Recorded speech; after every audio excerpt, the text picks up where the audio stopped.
Hi guys, welcome back to the channel. So today we're on our way to Virginia. We're going to the Homesteaders of America conference. We're so excited. It's about 6.5 hours to 7 hours from where we are in Kentucky. So far we are in West Virginia at a rest stop, and we're going to take you along for our trip.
No.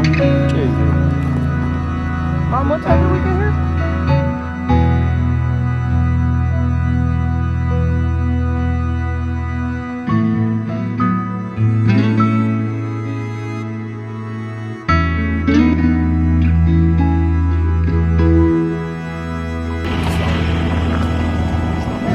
I don't want to be in it.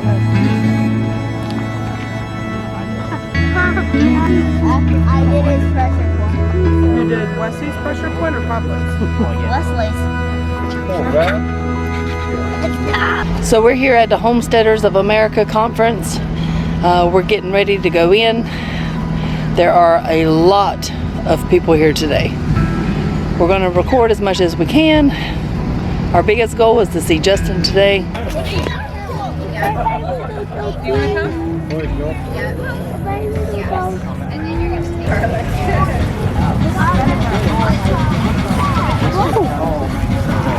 Well, we did I like Oh, look, it's a whole farm. the goats. What is fun? That's just me. I'm sure that Premier one day can tell you something else.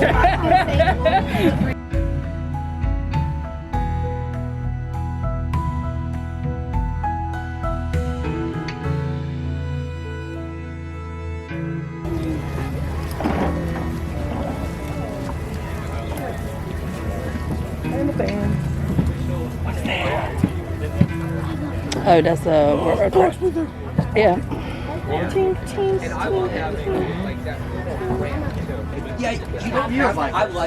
I like having that little, and then whenever it's on you, you have a little, because Good morning, folks. Good morning.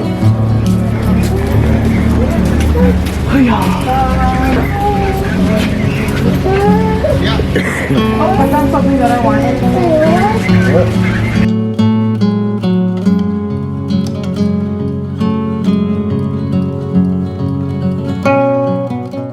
Doug, speaking with someone.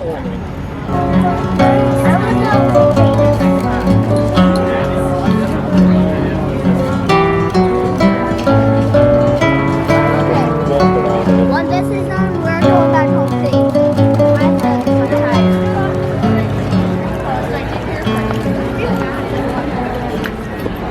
God is well pleased. So they're sharing their knowledge, sharing their skills, and do it selflessly. I mean, what a better group could we have to sponsor for shared health?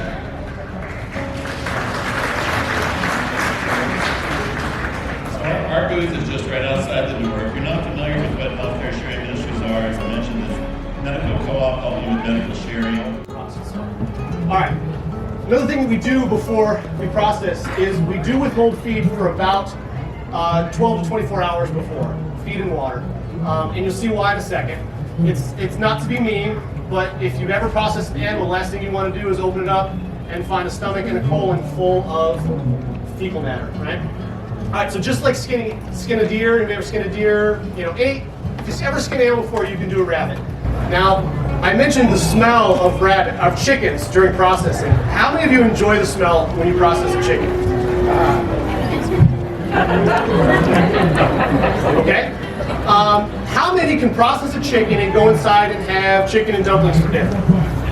Well, you guys have guts of steel, okay? Because I have that smell in my sinuses for like 3 weeks.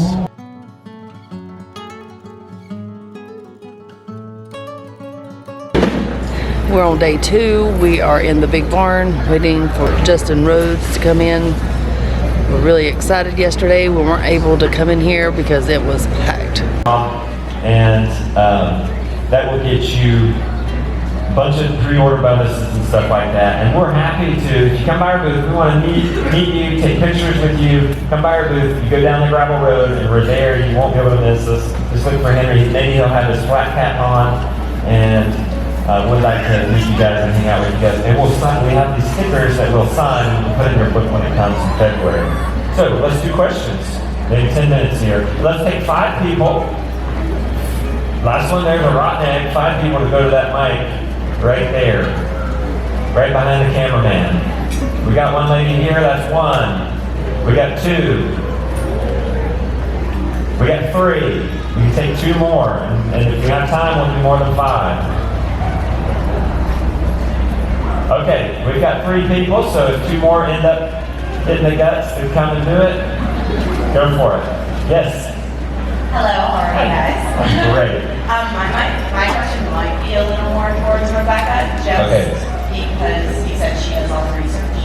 Yeah. So I have allergies as well, and in Michigan it is impossible to find a doctor who works both ways.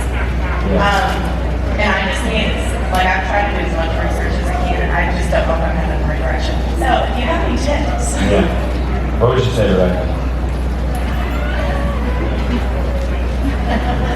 You can come right here.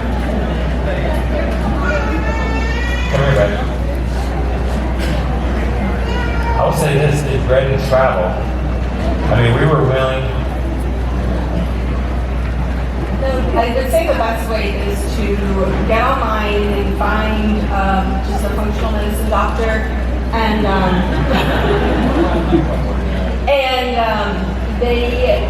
you can travel, but they also, so a lot of times they'll have you come in for the first appointment, but then you can do your appointments over telehealth.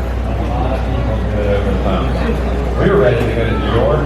If this thing did better, we had a doctor lined up in New York.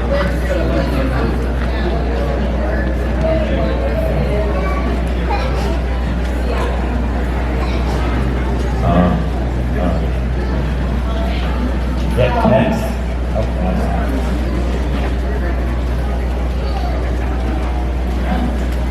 Two questions. Short one is, I wonder what you guys do for health insurance. You may or may not want to disclose that. My other one is, what do you say if people are telling you not to let your sickness become your identity? So if you're looking for solutions and you just say, I'm really tired today, I haven't slept in a while, sleep apps, recalls, all these things, and people are like, well, just don't let it become your identity. It's like addressing it. That's their reaction. You hear that, in your family, in your work life. So what do you say to people who are hearing that? Okay, so health insurance, we were using a health share ministry, but we recently stopped doing that, and that there's that booth out there. Actually, I was interested in checking them out. We then went to, I want to say it's MP Empowering. There's a link. We'll put it in our kit.co, and then search for Justin Rhodes, and we'll put the link there. And you have to be a entrepreneur though to have the one that we have, but they have other options. But it's like a high deductible, but you can have a health savings account with it, which is why we chose that. And that's it. But really, it's really hard, especially if you want to choose a holistic doctor or a functional medicine doctor. The reason we switched is because the health share that we were using would not recognize my MD as an MD, because she also did holistic treatments, if you will. Yeah. Your other question is good, and I would say with the identity thing, this is what I learned when my dad died. Everybody grieves different. His wife, as soon as he died, got up and started cleaning the house. That's how she grieved. Well, that aggravated some other people because they grieved in a different way. They wanted rest there and accepted and felt like cleaning up was washing it away or just moving on too quick, But everybody grieves different, so I'm going to say everybody hurts different. And you have to be careful with advice because what works, what makes sense to them, might not make sense to you. You might want to identify with it. I identify with mine. I just embraced it and made it my friend and became thankful for it. You may not. You may want to do that. You may not. That might not work for you. Hopefully with this talk, you'll say, well, that works for me and this doesn't. So everybody's different. So know that when people are giving you advice. It's okay to be different. I'm just looking for advice or encouragement words of people who aren't actually diagnosed yet with anything. I'm currently going through thyroid issues I've been monitored with for years now, but they finally want to biopsy me in a couple weeks. So I'm kind of like nervous. What they kind of told me I possibly could have Hashimoto's in the future because I have an enlarged thyroid and then I have nodules as well. But now they're saying we have to biopsy and look at it. Now I'm really nervous of what can it be. So I'm going through a lot of distraction personally, just going through day-to-day life. And what kind of encouraging words would you give people that go through the distraction day-to-day, just like waiting for a possible diagnosis? That's really hard, and I'm sorry that you're going through that, but because when I had liver enzymes, elevated liver enzymes, and that was like probably the scariest thing that I've been through, and it was really hard waiting.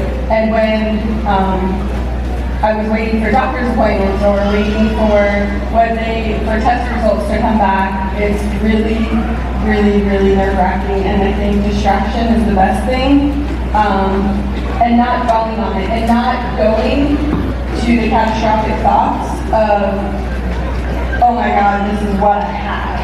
Like you don't have that until you are told you have something, And so I think that not allowing it to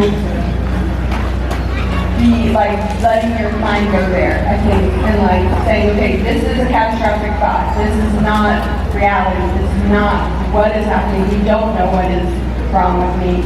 I would encourage you though to give up gluten if it's your thyroid and possibly dairy.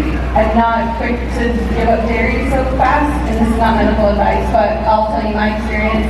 When I stopped eating gluten, my thyroid numbers went down, and I was much healthier by not eating gluten.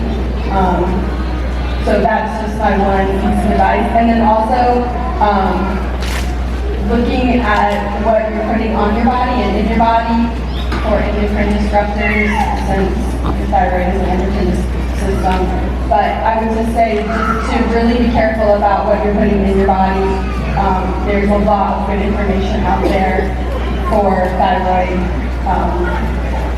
So we can talk afterwards about specifics. I'll tell you what, spouses, she would have panic attacks. I finally got the sense to say, all right, Mr. Google Pants, how does a spouse deal with somebody else having a panic? We've always looked at what do we do for her for a panic attack, but what should the spouse do? What should the spouse say? Many of you spouses are here and you got no issues. You don't understand this sometimes, but what do you say? I'm here. Be with me while you're touching me. I'm here. Be with me. And touch them. Now, when you say that to them, 2 weeks from now, they're in the tank, they'll get a little, oh, thank you. Go back to it. But they'll come to another place and hopefully remember this talk and be encouraged. You don't need to be ashamed to say that, even if you learned it from me right in front of them. We went in the because I could read the door and we had them in that. So the land. Somebody was telling me about the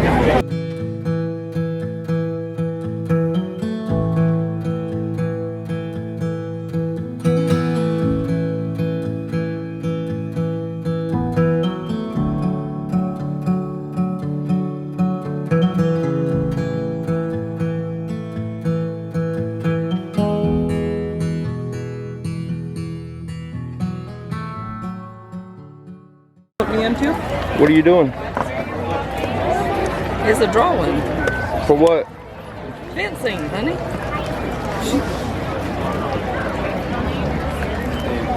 He's recording you, Mom. Oh. What would you like to do with such fence? Get some chickens. Chickens? You didn't hear that guy about how horrible they smelled? Wouldn't you rather have rabbits?